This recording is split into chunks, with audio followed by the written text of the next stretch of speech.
This assessment asks us to predict the product of this reaction sequence. The first step involves this alkyl bromide reacting with sodium cyanide and THF. That's an SN2 reaction, so it will displace the bromide to form a nitrile in its place. We have our benzene ring, our 2-carbon chain with the methyl group attached. And then to that second carbon, we have our nitrile attached. Now this is important. We started with a 2-carbon chain in our starting material. The addition of the nitrile adds a new 3rd carbon to this molecule. That's very important as we move along in this synthetic pathway. The next step involves reacting the nitrile with isobutyl lithium. Alkyl lithiums react with nitriles in the same way that Grignards react with ketones. So we'll have our benzene ring, our carbon chain, and the isobutyl group will be attached to this carbon, carbon number 3.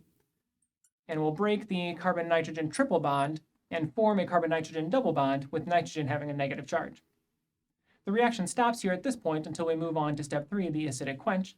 And the acidic quench will do 2 things. It will protonate the nitrogen to form an imine, but imines under acidic conditions will hydrolyze back into carbonyls. So we'll turn the imine back into the carbonyl, in this case a ketone.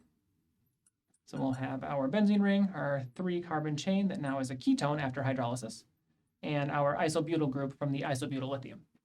This ketone is the product of this reaction sequence.